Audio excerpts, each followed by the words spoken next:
বিজেপির মধ্যে কি ভালো যোগ্য ব্যক্তি কোনো কেউ ছিল না? বিজেপির মধ্যে শিক্ষিত মানুষ কেউ ছিল না? বিজেপির মধ্যে আদর্শবান নেতৃত্ব কেউ ছিল না যাদেরকে রাজ্যসভার সাংসদ করা যেতে পারত?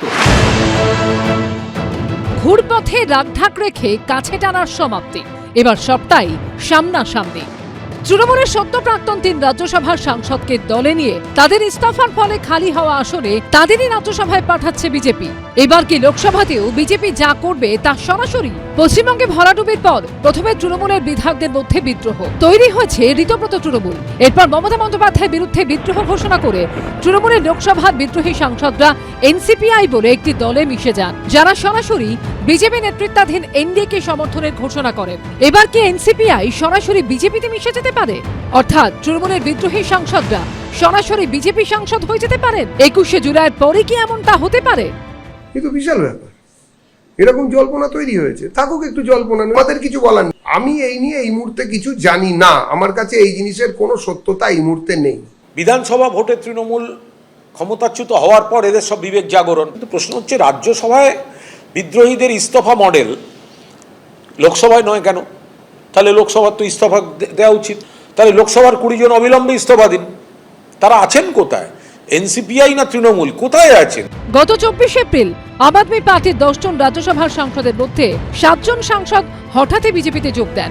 সংখ্যায় 2/3 হওয়ায় আইনগতভাবে বিজেপিতে যোগ দিতেও কোনো অসুবিধা হয়নি। তৃণমূলের 28 জন লোকসভার সাংসদের মধ্যে 20 জনই এখন এনসিপিআইতে বিজেপির শরিক। এবার কি আর শরিক নয়, সরাসরি বিজেপিতে মিশে যেতে পারে এনসিপিআই?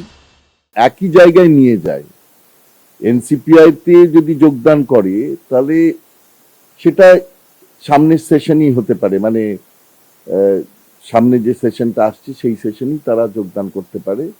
সেটা যোগদানের জন্য তাদের বিরাট কিছুদিন অপেক্ষা করতে হবে না, এবং তাতে বিজেপির অসুবিধা কিছু নেই, কারণ এই দলটাকে তারা নানাভাবে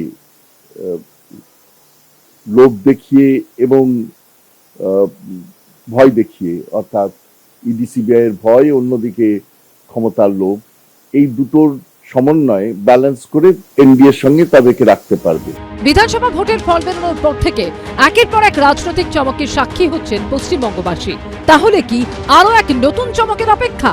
আশাবুল হোসেন, শুভেন্দু ভট্টাচার্য ও সৌমিত্র রায়ের রিপোর্ট, এবিপি আনন্দ। এই প্রকাশ সিং বড়াই ঘোগ এর কাজই হচ্ছে ভাইপোর হয়ে গরু পাচার করা। প্রকাশ সিং বড়াই ঘোগ সবাই তদন্ত হবে, জেলে যাবে তারা। এরা প্রত্যেকেই গুণীজন, বিদগ্ধ মানুষ। দল এক, সুর অনেক। কদিন আগেও যে ছিল চোখের বালি, এখন সেই চোখের মণি। কদিন আগেও প্রকাশ্য মঞ্চ থেকে যাকে পাচারকারী বলা হতো, এখন তাকেই গুণীজন বলে উত্তরীয় পড়ানো হচ্ছে। রাজ্যে পরিবর্তনের পর ক্ষমতা এসেছে বিজেপি। তৃণমূল নেতাদের একাংশকে নিয়ে কি তাদের চিন্তা ভাবনারও পরিবর্তন হয়েছে? বৃহস্পতিবার দুপুরে তৃণমূলের সদ্য পদত্যাগে 3 রাজ্যসভার সাংসদকে দলে নেয় বিজেপি, আর রাতেই তাদের রাজ্যসভায় প্রার্থী করে দেওয়া হয়। এর মধ্যে একজন প্রকাশ সিং বড়াই। এতেই বিতর্কের ঝড় উঠেছে, কারণ এই প্রকাশ সিং বড়াইকেই কিছুদিন আগে খোলা মঞ্চ থেকে গরু পাচারকারী বলে আক্রমণ করেছিলেন বিজেপি সাংসদ ও কেন্দ্রীয় শিক্ষা প্রতিমন্ত্রী সুকান্ত মজুমদার। তুমি সন্ধে হলে গরু পাচার করো, কোনো অসুবিধা নেই বাবা প্রকাশ, তুমি সন্ধ্যেবেলা ওটা চালিয়ে যাও। এই প্রকাশ সিং বড়াই ঘোগ এর কাজই হচ্ছে ভাইপোর হয়ে গরু পাচার করা আর ভাইপোকে টাকা সাপ্লাই করা। ভাইপোর কাছে টাকা পাঠানো ছাড়া এর কোনো কাজ নেই। আর যতদিন টাকা পাঠাতে পারবে ততদিন রাজ্যসভা থাকবে, জেলা সভাপতির পদ থাকবে। এক ধাপ এগিয়ে প্রকাশ সিং বড়াইকে গ্রেফতারের হুঁশিয়ারি দিয়েছিলেন আরেক বিজেপি সাংসদ মনোজ টিগ্গা। সব জায়গাতে অ্যারেস্ট হচ্ছে, তো আলিপুরদুয়ারে যারা আছেন আমি নাম ধরে বলে দিতে পারি, সেটা প্রকাশ সিং বড়াই হোক, চেয়ারম্যান হোক, যেই হোক, যারা দুর্নীতিবাজ আছেন তাদের সময় আসলে কিংবা মোনা হোক, সময় আসলে তো সবাই তদন্ত হবে, জেলে যাবে তারা।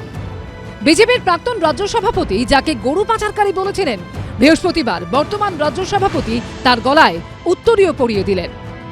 এরা প্রত্যেকেই গুণীজন, বিদগ্ধ মানুষ। এদের নামের আগে পদত্যাগী, দলত্যাগী বা তৃণমূলী এই শব্দগুলো ব্যবহার করবেন না। এই মুহূর্তে সুখেন্দু শেখর রায়, সুস্মিতা দেব, প্রকাশ সিং বড়াইকের একমাত্র পরিচয় তারা বিজেপি কর্মী। রাজ্যে পরিবর্তনের পর বিজেপির এই পরিবর্তনই এখন যাবতীয় আলোচনার কেন্দ্রে। এবিপি আনন্দ। এবিপি আনন্দ, এগিয়ে থাকে, এগিয়ে রাখে।